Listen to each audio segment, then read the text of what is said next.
तो स्टोव से जलती हुई महिलाओं की हत्याएं बहुत होती थी, कमरे में बंद हो जाती थी और उनकी साड़ी में आग लग जाती थी। मैं आपको ये बता रहा हूँ, ये स्वर्ण वर्सेस दलित नहीं, स्वर्ण वर्सेस यूजीसी हो गया है कि हर सप्ताह एक यूनिवर्सिटी बन रही है और 2 करोड़ रोजगार मिल रहा है कि भारत में छोटी से छोटी जाति अपने से छोटी एक जाति ढूंढ ही लेती है। अभी तक जितना भी आज तक शोषण होता रहा है एक विशेष वर्ग ने किया है। 90-95% के फर्जी केस पाए जाते हैं। शोषण करते आ रहे हैं, ये नहीं चाहते, ये हमेशा अपना पूरा जो तंत्र है अपने हाथ में रखना चाहते हैं। खुल के बोल दिया जाएगा ना तो यही है कि अब FIR हो जाएगी।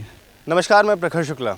इस समय मैं मौजूद हूँ लखनऊ विश्वविद्यालय में और इस समय हमारे साथ कुछ छात्र हैं और हम आपको बता दें आज का मुद्दा बहुत गंभीर है, क्योंकि जिस हिसाब से यहाँ पर यूजीसी को लेकर के जो विवाद छिड़ा हुआ है, हम आज इस पूरे मुद्दे पर छात्र के साथ हैं और छात्रों से बातचीत करेंगे।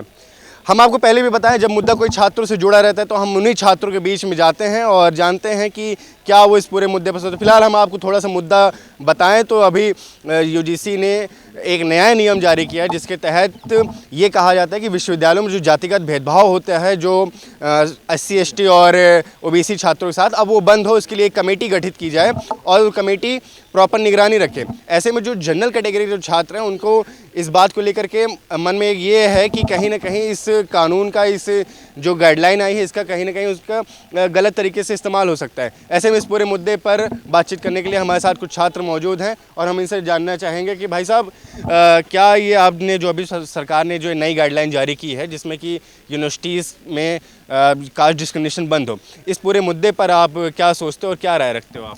जी, मैं इसके पक्ष में पहली बार मुझे लगता है बीजेपी ने कोई कार्य ठीक किया है, लेकिन ये कोई कार्य केवल कागजों पे ना रह जाए। जिस तरीके से कहा गया था 2 करोड़ नौकरियां हैं, उस तरीके से ये कोई कागजी कार्यवाही बन के ना रह जाए, इसे ज़मीन पर भी उतारना चाहिए। क्योंकि पिछले कुछ समय से अगर आप देखेंगे, एक रिपोर्ट भी आई थी कि 118% जो एजुकेशन इंस्टीट्यूशंस हैं इनमें डिस्क्रिमिनेशन बढ़ा है।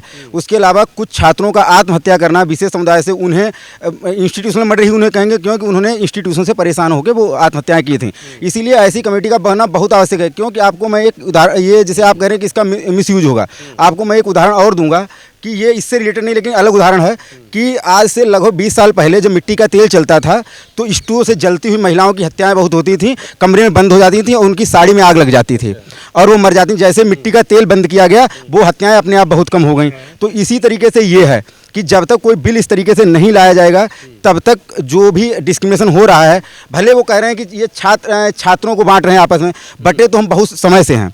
ये जो जाति है ये भारत की सभ्यता की सच्चाई है, इससे मुंह नहीं मोड़ा जा सकता। किसी के पंक्ति ऐसा, हजारी प्रसाद द्विवेदी जी की एक पंक्ति है कि भारत में छोटी से छोटी जाति अपने से छोटी एक जाति ढूंढ ही लेती है।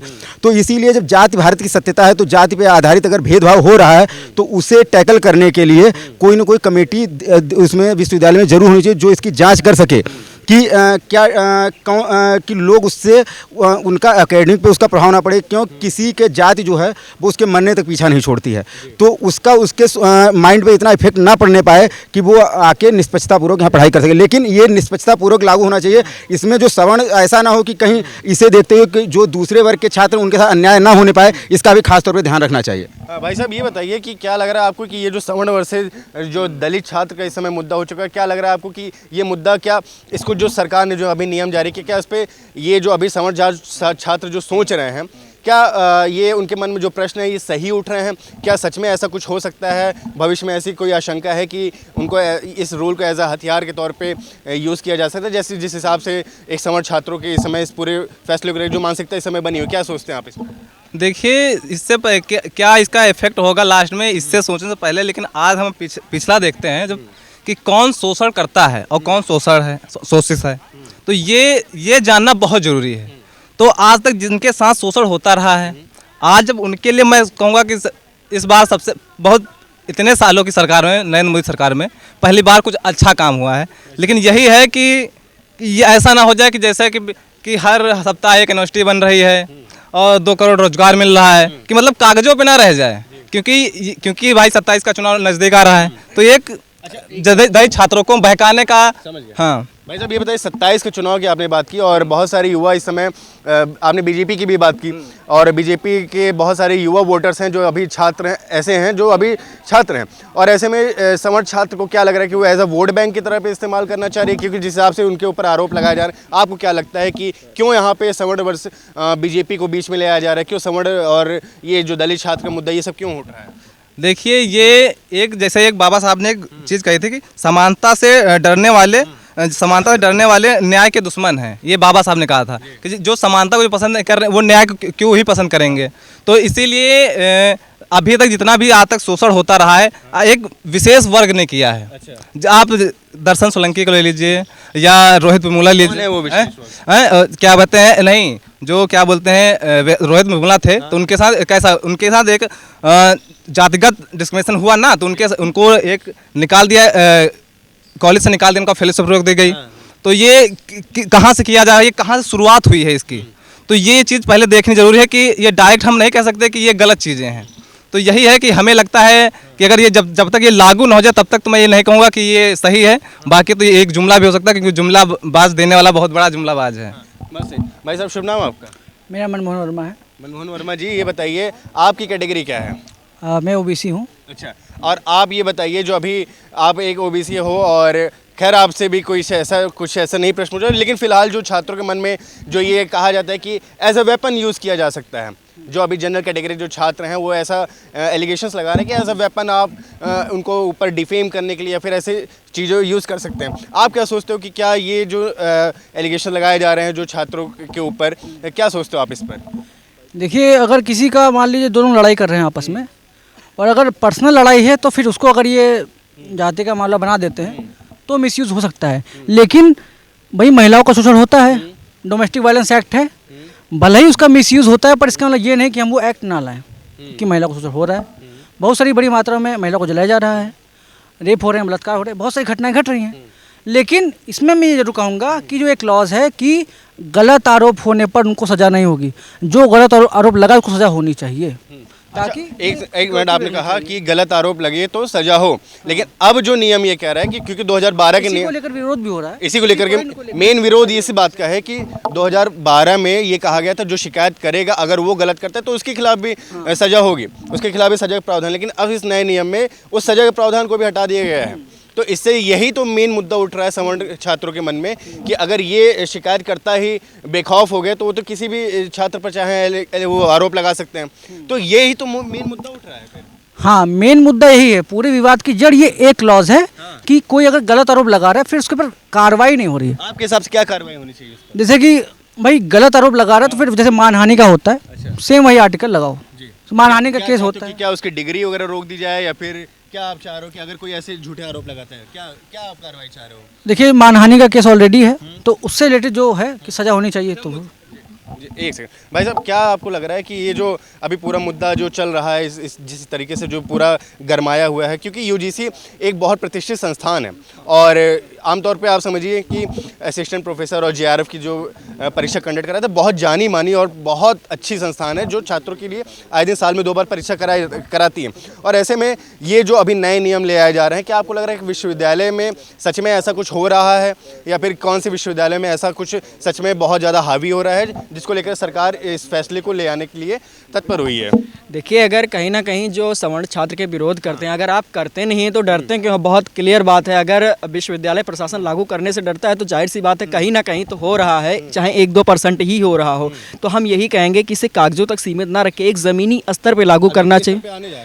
हाँ, तो वही 15 जनवरी से ज़मीनी स्तर पे आ चुका है, सुप्रीम कोर्ट द्वारा बाकायदा लागू कर दिया, कमेटी भी गठित हो चुकी है। तो हम वही कहेंगे कि एक जो भी है इस कमेटी को ज़मीनी स्तर पर लागू करके जो भी अगर इसके विरोध काम, मुद्दा यही बात है भाई साहब कि कमेटी जो है छात्रों को ये लग रहा है कमेटी जैसे हमारे और आपके बीच में ही वो मौजूद रहेगी और कमेटी ये कह सकते हैं कि छात्रों पर जो समर्थ छात्र हैं उनके ऊपर विश्वविद्यालय के द्वारा जो कमेटी जो गठित की जाएगी विश्वविद्यालय द्वारा कहीं ना कहीं फंडिंग को भी वहाँ पे मुद्दा उठ रहा है। तो ऐसे में तो मेन उनको कमेटी से तो दिक्कत हो रही है सवर्ण छात्रों को। नहीं, कमेटी देखिए, कमेटी बनी है, अच्छी बात है, लेकिन कहीं ना कहीं किसी के साथ दुर्व्यवहार ना हो, हम ये नहीं चाहेंगे। लेकिन अगर कोई भी बिल पास होता है तो उसे लागू होना चाहिए।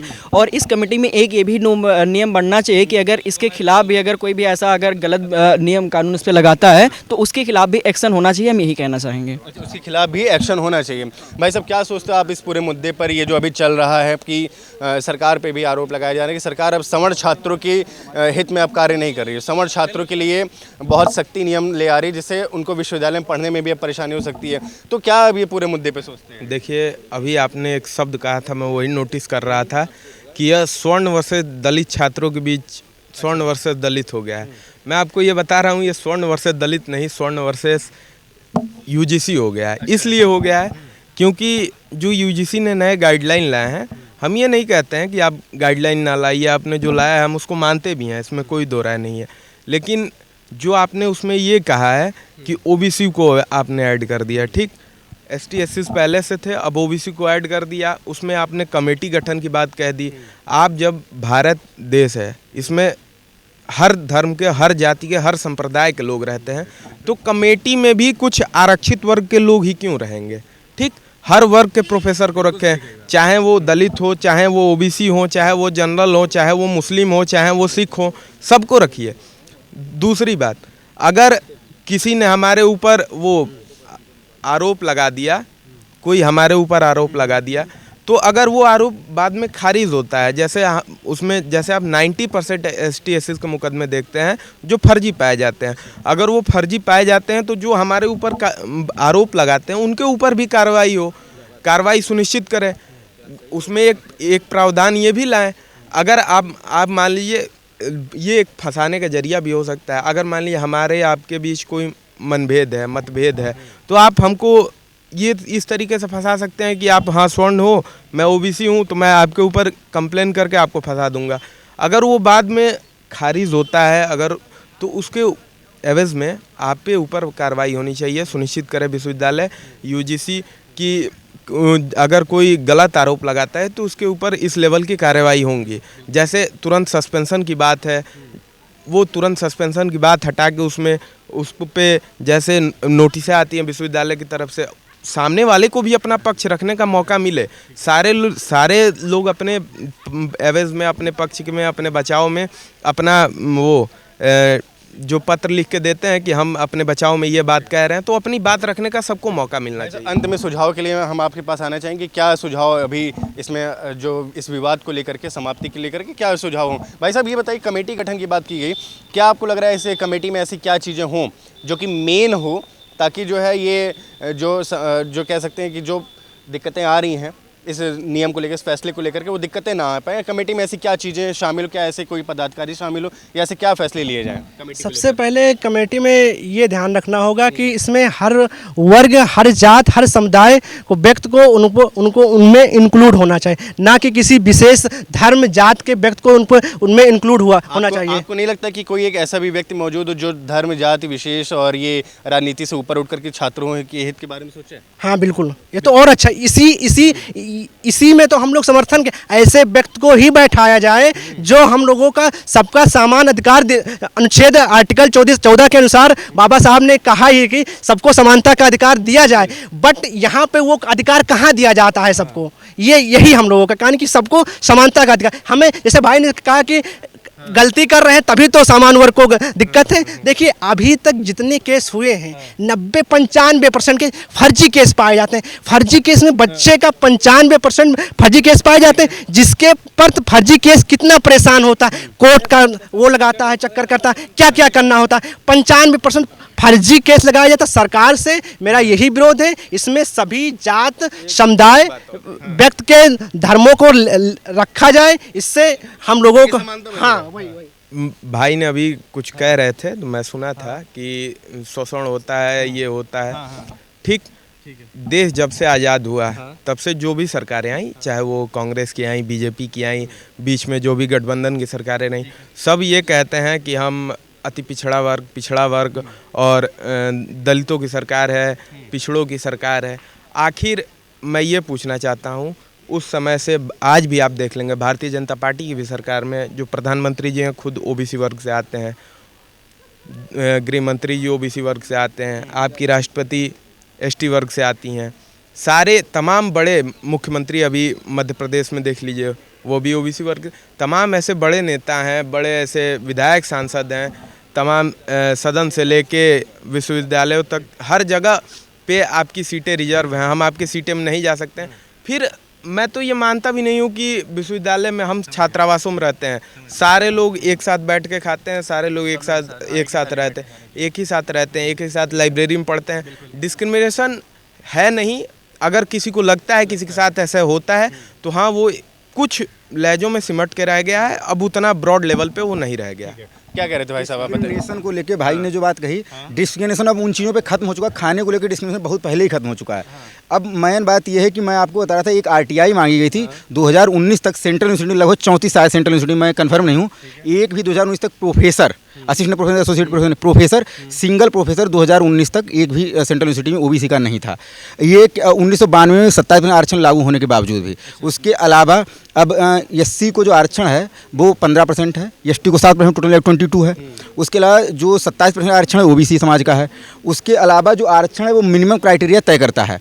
उसके अलावा भी 4.5 से 5% के बीच ही लोग सेंट्रल यूनिवर्सिटी में पहुंच पा रहे हैं प्रोफेसर के पद पे, और एससी के लोग 5.5 से 6% तक पहुंच पा रहे हैं। जी जी हाँ बताइए भाई साहब। जहाँ तक मुझे लगता है कि इनको दिक्कत जानते हैं किस लिए हो रही है, क्योंकि जो ये समिति गठित हो रही है उनमें उन लोगों को भी उन समिति में शामिल करने की बात हो रही है जिनकी अभी तक बात नहीं होती थी। जैसे कि आप दलितों की बात कर लीजिए, पिछड़ों की बात कर लीजिए, और अल्पसंख्यकों के और जो विकलांगजन हैं उनको भी समिति में लिया जा रहा है।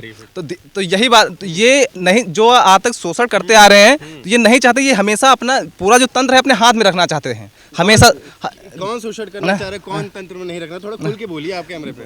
देखिए खुल के, वही बात है, खुल के बोल दिया जाएगा ना तो यही है कि आप एफआईआर हो जाएगी। एफआईआर क्यों हो गया? अब एफआईआर, अरे एफआईआर की बात कर रहे हैं, 14 साल के लड़के पे एफआईआर हो गई यार। खुल के बोलिए कैमरे पे, कुछ नहीं एफआईआर। सुनिए, जब भी कभी कोई परिवर्तन होता है तो जो परंपरावादी लोग हैं वो उसका विरोध करते हैं। कहीं भी किसी भी देश में जरा सा भी अगर परिवर्तन हुआ है तो परिवर्तनवादी लोग एक तरफ होते हैं और परंपरावादी एक तरफ होते हैं। जो भी लोग विरोध कर रहे हैं, अच्छा, जो विरोध कर परंपरावादी, लगभग जो आपने एक पॉइंट पे हमारा और आपका एक ही बात पे हम लोग राजी हैं कि कोई भी व्यक्ति के साथ अगर गलत हो रहा है और उससे कहा गया कि उसके साथ कोई उसके साथ सजा का प्रावधान नहीं किया, उसके साथ किया जाना चाहिए सजा का प्रावधान। क्यों कोई भी व्यक्ति जैसे नहीं, हम सबको एज रखना चाहिए, क्यों किसी भी के साथ भेदभाव ना होने पाए। ये बहस अब अपने चरम पे, उत्कर्ष पे है समय। लेकिन जबकि बात यहाँ बराबरी की हो रही है कि सबको बराबर लाया जाए। अरे आप ये नहीं कहा जा रहा कि जिनके साथ आज तक शोषण हुआ है अब उनको आगे कर दिया जाए, लेकिन बात जबकि यहाँ पे बराबरी की हो रही है तब भी लोगों को दिक्कत हो रही है। तो बराबरी की तो बात हो रही है, समान और सम्मान।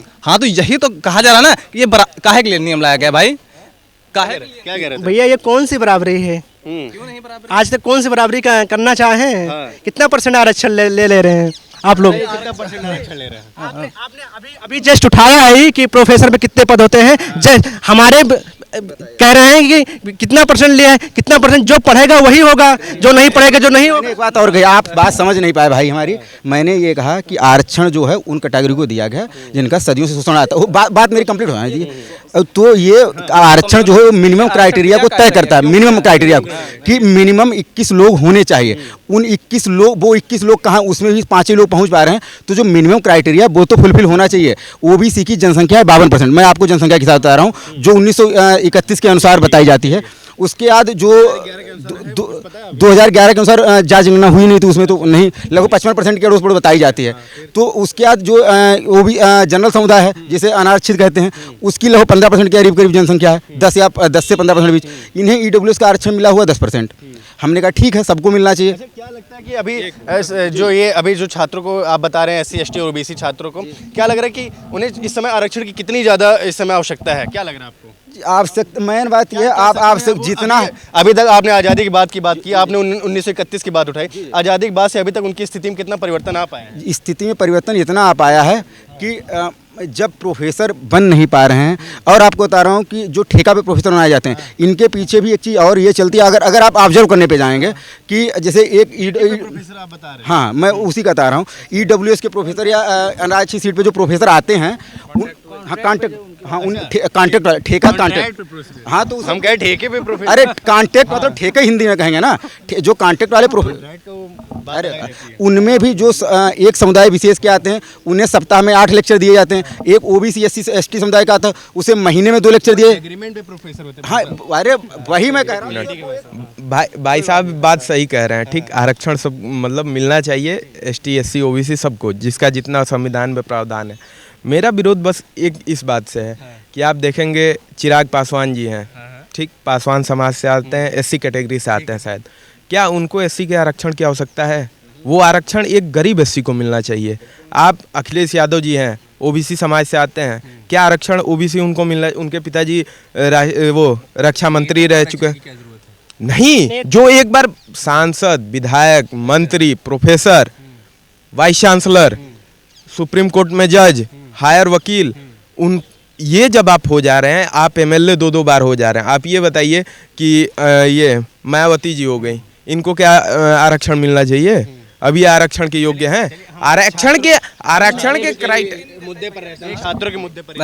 हाँ जैसे एक सेकंड, हम ये कह रहे हैं अभी लेखपाल की जल्दी में जो वैकेंसी आई थी उसमें 27% OBC का आरक्षण था, लेकिन उसमें भी 5% एलाइगेशन नहीं लगा है कि उसमें 5% जो भर्तियां हैं वो मतलब हटा दी गई हैं, उसमें OBC के छात्र को दी ही नहीं गई है, मतलब अलॉटमेंट ही लेटर ही नहीं हुआ है उसका। अगर हम बात करें अगर यहाँ पे कि 27% आरक्षण, तो यहाँ पे 27% नहीं, एक जो आरक्षण तय किया जाता है, जो पैमाना होता है इसका, वो जनसंख्या के हिसाब से तय किया जाता है, ठीक है। तो इस हिसाब से अगर OBC का आरक्षण देखा जाए तो 50% आरक्षण तो मिनिमम होना ही चाहिए। 50% आरक्षण मिनिमम? कौन सी कैटेगरी की बात आप कर? 50%? हम OBC की बात कर रहे हैं। OBC को 50% आरक्षण मिनिमम? हाँ, क्यों चाहिए 50%? क्योंकि जो OBC किसी भी कैटेगरी का जो आरक्षण तय किया जाता है वो एक जनसंख्या के पैमाने पे तय किया जाता है, ना कि उस अकॉर्डिंग तय किया अच्छा चलिए ठीक है, मान लीजिए अगर आर्थिक स्थिति के आधार पर या फिर आर्थिक स्थिति की अगर हम बात करें तो EWS जो आरक्षण लाया गया है, आधार पर कितना आरक्षण मिलना चाहिए OBC को? किसके आधार? आर्थिक स्थिति के आधार? आर्थिक स्थिति के आधार पे वो एक पैमाना होता है, क्योंकि उस पे जो 10 लाख के अकॉर्डिंग जो पढ़ाई न कर पाने का, पैसों के अभाव में पढ़ाई न कर पाना, ये आजकल हर वर्ग की समस्या हो चुकी है। इसमें मैं 2 बातें कहूँगा कि एक होता है गरीबी के आधार पे, गरीबी के आधार पे आप जाएंगे, आपको पढ़ने के लिए बैठाया जाएगा। आप गरीब प्लस एक विशेष कास्ट से आते हैं तो आपके साथ ऐसा नहीं होगा। मैं आपको बताता हूँ अपनी घटना कि मैं अपने दोस्त, मेरा बहुत जिगरी दोस्त था, उसके यहाँ जब गया, वो एक खास समुदाय से आता था, उसने मुझे प्लास्टिक के गिलास में पानी दे दिया और साथ में बैठ के कहते क्या, अरे यार हम भाई हैं, हम कभी किसी का भेदभाव नहीं करते। और ये भेदभाव जो हमारे साथ कहीं और जाता है, अब जो भेदभाव विश्वविद्यालयों में नंबर काटने को लेके है, NFS के जितना NFS लगा हुआ है, नॉट फाउंड सुटेबल, वो किन की सीटों पे लगा हुआ है? पहला यूपी में OBC BC आया है, इससे पहले OBC के BC नहीं आ रहे थे। अब ये इस पे तो जब आरक्षण की बात होगी तो इन पे भी तो बात होगी। IAS कितने बन पा रहे हैं? मंडल कमीशन की रिपोर्ट की 38 रिपोर्टों में से केवल 2 सिफारिशें शामिल हो पाएंगी। देखा जाए यानी अगर देखा जी, मेरा एक बात कहनी है कि देखिए स्कूल बनने चाहिए, उसकी कोई बात ही नहीं कर रहा। प्राइमरी स्कूल की हालत देखिए, कोई बात नहीं कर रहा। पढ़ेंगे नहीं तो फिर कैसे लोग आगे आएंगे?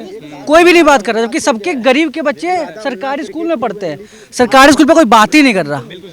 जब तक शिक्षित वर्ग ऊपर नहीं आएगा तब तक कैसे बात? तो ये अच्छा एक सेकंड भाई, आप में से कोई एक आए सामने और वो ये बताए कि सुझाव क्या होने चाहिए, एकदम निष्पक्ष सुझाव, एकदम संतुलित सुझाव। मैंने आपको पहले एक ही लाइन में, जिस पे सबसे ज्यादा विवाद है कि जो आरोप लगाता है, अगर वो आरोप झूठा पाया जाता है या वो आरोप वापस लेता है तो उस पर कोई कार्रवाई नहीं हो रही है। उस पर कार्रवाई होनी चाहिए और उसकी सुरक्षा तय होनी चाहिए अगर वो दबाव में है। ये केवल मेरा सुझाव। बस सरकार को क्या सुझाव देंगे आप? एक लाइन में, एक शब्द में बताइए। सरकार को मैं ये सुझाव दूंगा, 2 है।